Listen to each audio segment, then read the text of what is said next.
Hello viewers, you are watching Maa Saraswati live classes. आज की इस क्लास में मैं 12th क्लास मैथमेटिक्स के चैप्टर नंबर 4 की प्रॉपर्टीज़ ऑफ डिटर्मिनेंट्स आपके साथ डिस्कस करूंगी और उसी से मिलते जुलते कुछ एग्जाम्पल भी मैं डिस्कस करूंगी। Now come to property number 1। The value of determinant remains unchanged if its rows and columns are interchanged. क्या मीनिंग है वो समझिए इसका स्टूडेंट। सबसे पहले जो डिटर्मिनेंट की वैल्यू है वो बदलेगी नहीं, वो सेम रहेगी अगर उसके रोज और कॉलम को हम इंटरचेंज कर दें। देखिए अब इसको समझते हैं हम। सपोज डिटर्मिनेंट की वैल्यू हमें ये दे रखी है, ठीक है। अब इसको एक्सपेंड कर देंगे हम फर्स्ट रो के अलोंग। A1 फर्स्ट रो के अलोंग कर रहे हैं तो फर्स्ट रो का फर्स्ट एलिमेंट ले लिया मैंने A1। फर्स्ट रो और फर्स्ट कॉलम को छोड़ देंगे, बाकी डिटर्मिनेंट को एक्सपेंड करेंगे। फिर -A2 इसके साथ फर्स्ट रो और सेकंड कॉलम को छोड़ देंगे, बाकी डिटर्मिनेंट को एक्सपेंड करेंगे। ऐसे ही फिर +A3 फर्स्ट रो और थर्ड कॉलम को छोड़ के बाकी डिटर्मिनेंट एक्सपेंड कर लिया फर्स्ट रो के अलोंग। अब मैंने अभी बताया आपको, अगर हम इसके रोज और कॉलम को इंटरचेंज भी कर दें तो भी डिटर्मिनेंट की वैल्यू वही रहेगी। सपोज मैंने डेल्टा 1 एक और डिटर्मिनेंट ले लिया, उसमें मैंने क्या किया, फर्स्ट रो को कॉलम बना दिया। जैसे ट्रांसपोज करते थे हम मैट्रिक्स का, रोज कॉलम में इंटरचेंज हो जाएगी। मीन्स फर्स्ट रो हमारी, देखिए डेल्टा 1 जो लिया है इसमें फर्स्ट रो के एलिमेंट्स फर्स्ट कॉलम वाले बन गए, सेकंड रो के एलिमेंट्स सेकंड कॉलम में आ गए और थर्ड रो के एलिमेंट थर्ड कॉलम में आ गए। इसी तरीके से अब आप इसको एक्सपेंड करके देखिए तो इसकी वैल्यू भी वही आएगी जो पिछले डिटर्मिनेंट की आई है। Now come to example. अब इसी प्रॉपर्टी से रिलेटेड हम एग्जाम्पल सॉल्व करके आपको दिखाएंगे। एग्जाम्पल नंबर 6,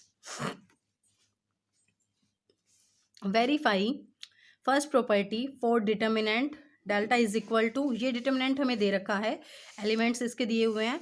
तो अब फर्स्ट प्रॉपर्टी को वेरीफाई करने के लिए सबसे पहले इसको फर्स्ट रो के अलोंग हम एक्सपेंड करेंगे।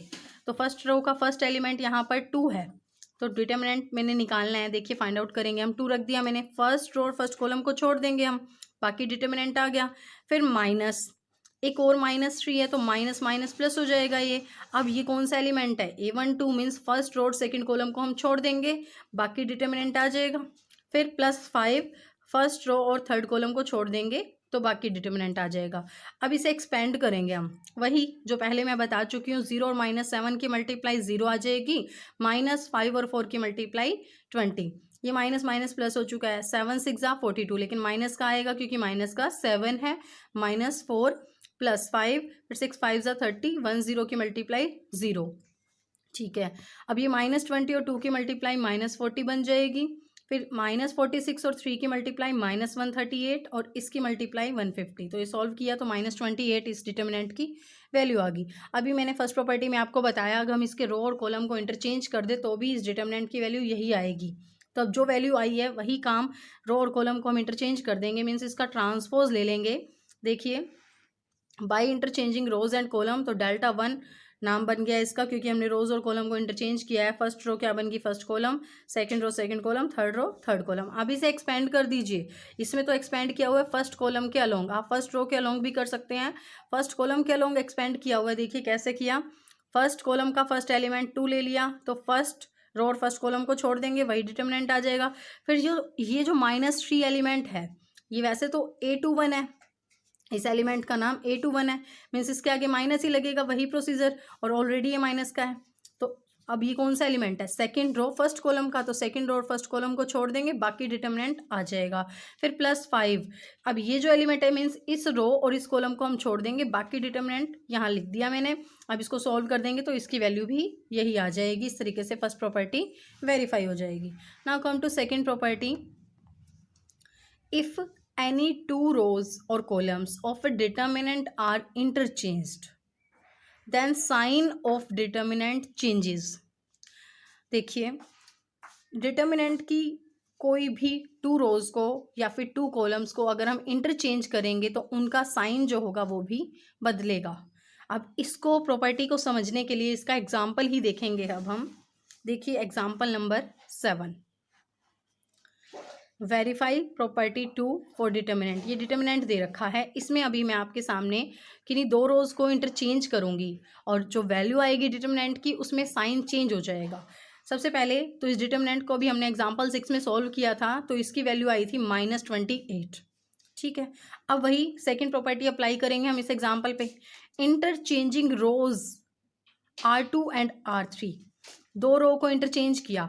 देखिए सिंबल होता है इंटरचेंज का ये वाला सिंबल, दोनों साइड एरो लगा हुआ है, और R2 इंटरचेंज हुई है R3 में। मीन्स R2 रो जो है, R2 के जो रो के जो एलिमेंट्स हैं 604 वो बन जाएंगे R3 के। ठीक है, और जो R3 के एलिमेंट्स है 15 और -7 वो बन जाएंगे R2 के। ठीक है, तो हमारे पास डेल्टा 1 आ गया। R2 और R3 को इंटरचेंज कर दिया हमने, मीन्स R2 के प्लेस पर R3 आ गई और R3 के प्लेस पर R2 आ गई। अब इसको एक्सपेंड कर लीजिए, एक्सपेंड कर लीजिए किसी भी रो या कॉलम के अलोंग। फर्स्ट रो के अलोंग एक्सपेंड कर रखा है, तो मीन्स 2 के साथ फर्स्ट रो फर्स्ट कॉलम को छोड़ा, डिटर्मिनेंट आ गया। फिर ऐसे ही माइनस, ये सॉल्व किया तो देखिए जो डिटर्मिनेंट की वैल्यू आई है वो आई है 28, और पहले जो डिटर्मिनेंट की वैल्यू थी वो -28 थी। तो मीन्स ये सेकेंड प्रॉपर्टी भी वेरीफाई हो जाएगी, साइन चेंज हो जाएगा अगर हम किन्हीं भी दो रोज या फिर किन्हीं भी दो कॉलम को इंटरचेंज करेंगे तो। और स्टूडेंट्स इस सिंबल को जरूर ध्यान रखिएगा, दिस ये दोनों साइड का जो एरो है ये हेल्प करेगा, इंटरचेंज का सिंबल है ये। ठीक है, now come to third property. If any two rows or columns of a determinant are identical, कहने का मतलब क्या है, all corresponding elements are same, then value of determinant is 0। अगर कोई भी दो रो या दो कॉलम जो डिटर्मिनेंट के दे रखे हैं वो आइडेंटिकल है, मीन्स उनकी सेम वैल्यू है, तो जो डिटर्मिनेंट की वैल्यू होगी वो 0 होगी। Now come to example number 8। या एग्जाम्पल नंबर 8 इसी प्रॉपर्टी को वेरीफाई करेगा, थर्ड प्रॉपर्टी को। इवेलुएट डिटर्मिनेंट, अब ये डिटर्मिनेंट दे रखा है, देखिए फर्स्ट रो के एलिमेंट्स है 3 2 3, सेकेंड रो के एलिमेंट्स हैं 2 2 3 एंड थर्ड रो में 3 2 3। देखिए फर्स्ट रो और थर्ड रो के आइडेंटिकल एलिमेंट्स दे रखे हैं। इट मीन्स क्या हुआ, R1 and R3 are identical, therefore this determinant is equal to 0। अगर आपको ये प्रॉपर्टी नहीं भी ध्यान रहती तो देखिए एक्सपेंड करेंगे हम इसको, यही वैल्यू निकल के आ रही है फर्स्ट रो के अलोंग, मैंने इसको एक्सपेंड कर दिया तो इसकी वैल्यू 0 आ जाएगी, और यहाँ पर R1 and R3 are identical. तो इस तरीके से थर्ड प्रॉपर्टी भी वेरीफाई हो जाएगी।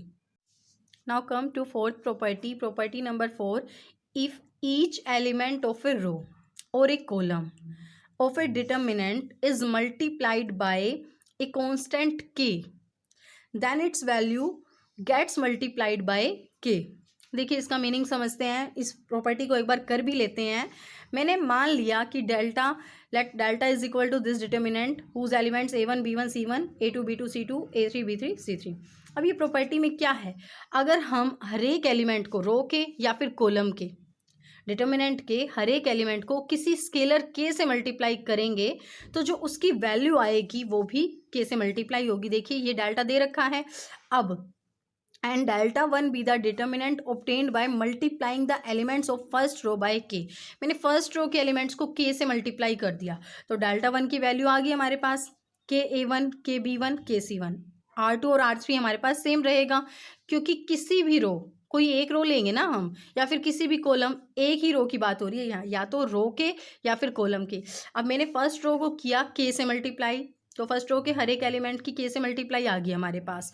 अब इसको एक्सपेंड कर देंगे हम फर्स्ट रो के along, expanding along first row we get delta 1, तो k a1 आएगा, फर्स्ट रो का फर्स्ट एलिमेंट, फर्स्ट रो और फर्स्ट कॉलम को छोड़ देंगे हम, बाकी डिटर्मिनेंट को एक्सपेंड करेंगे b2 c3 minus b3 c2, फिर माइनस सेकेंड एलिमेंट के साथ माइनस लगेगा k b1, first row second column को छोड़ेंगे a2 c3 minus a3 c2, फिर plus k c1, first row third column को छोड़ेंगे a2 b3 minus a3 b2 आ गया, एक्सपेंड कर दिया R1 के अलोंग।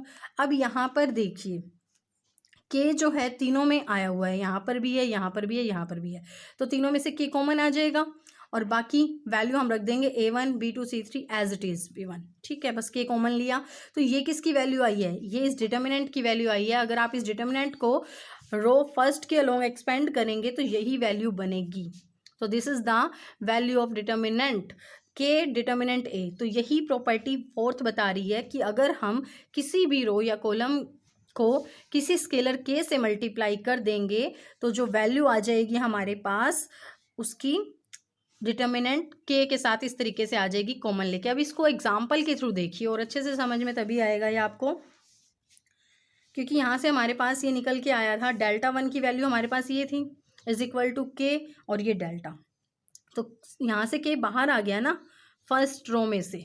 ठीक है, अब देखिए एग्जाम्पल नंबर 9 कर रखा है, इवेलुएट दिस डिटर्मिनेंट। इस डिटर्मिनेंट को हम इसी प्रॉपर्टी की हेल्प से करेंगे।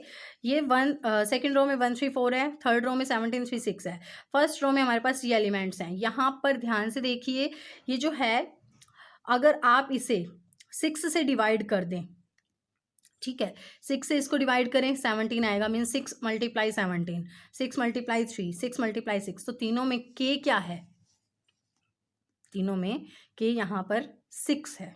ठीक है, तो इसी को हमने इसके बराबर लिख दिया, 6 इंटू 17, 6 इंटू 3, 6 इंटू 6, तो यही वैल्यू बन रही है हमारे पास। बाकी दोनों रोज के एलिमेंट सेम रख दिए, तो अब ये जो के है ये बाहर आ जाएगा, जैसे अभी इस प्रॉपर्टी फोर्थ में मैंने बताया, तो के बाहर आ गया, बाकी डिटर्मिनेंट सेम रह गया। अब देखिए फर्स्ट रो और थर्ड रो क्या हो रही है, आइडेंटिकल हो रही है, क्योंकि इनके सेम एलिमेंट्स है। इट मीन्स इस डिटर्मिनेंट की वैल्यू क्या हो जाएगी, 0, तो 6 मल्टीप्लाई 0 क्या हो जाएगा, 0।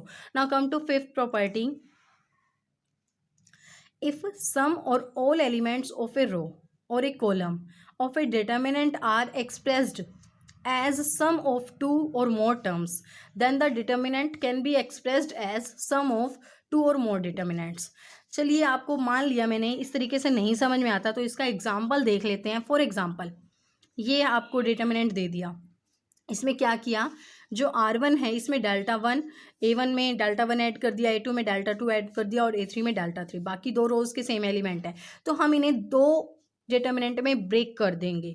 मीन्स इस एक डिटर्मिनेंट को हम दो डिटर्मिनेंट के सम में एक्सप्रेस करेंगे। फिफ्थ प्रॉपर्टी यही बता रही है, देखिए कर भी रखा है, इट इज इक्वल टू, देखिए first determinant A1 A2 A3, तो ये जो डेल्टा वन डेल्टा टू और डेल्टा थ्री है नेक्स्ट डिटर्मिनेंट में आ जाएगा, plus delta one delta two delta three, और R2 और R3 के एलिमेंट्स सेम रह जाएंगे। तो इसको हम इस तरीके से अगर लिख देंगे तो ये हमारी प्रॉपर्टी नंबर 5 बन जाएगी। आपको इस तरीके से कोई भी डिटर्मिनेंट दे दिया जाए, उसकी किसी भी रो, चाहे R1 है, चाहे R2 है, चाहे R3, किसी भी रो में अगर एक एलिमेंट के अलावा और एलिमेंट्स ऐड कर रखे हैं, तो आप इसे ब्रेक कर सकते हैं। सम ऑफ डिटर्मिनेंट्स में दो या दो से ज़्यादा बन सकते हैं। इस प्रॉपर्टी 5 का यही मीनिंग है। then the determinant can be expressed as sum of two or more determinants। ठीक है, तो अब यही चीज़ है, वेरिफिकेशन भी करके दिखा रखी है, इसको प्रूव करने की ज़रूरत नहीं है, हो जाएगा ये इजली एक्सपेंड करके। इस जैसा एग्जाम्पल देख लेते हैं अब हम, example number 10, show that this determinant is equal to 0। देखिए अब यहाँ पर सेकेंड रो में ए में ऐड कर रखा है 2x, बी में ऐड कर रखा है 2y और सी में ऐड कर रखा है 2z।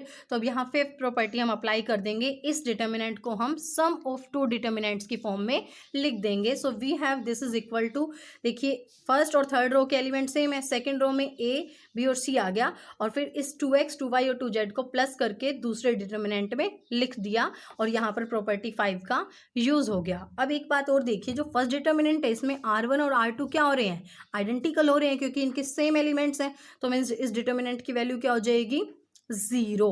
अब जो सेकेंड डिटर्मिनेंट है इसमें से आपका स्केलर जो 2 है सेकेंड रो में से, वो बाहर आ जाएगा ना। अभी प्रॉपर्टी बताई थी मैंने फोर्थ प्रॉपर्टी, तो 2 अगर बाहर आ जाएगा तो यहाँ पर x रह जाएगा, यहाँ y और यहाँ z रह जाएगा, मीन्स R2 और R3 भी आइडेंटिकल हो जाएंगे, तो मीन्स इस डिटर्मिनेंट की वैल्यू भी क्या आ जाएगी, 0। तो 0 + 0 is equal to 0 using property third fourth and fifth. तो इस तरीके से ये एग्जाम्पल नंबर 10 हो जाएगा।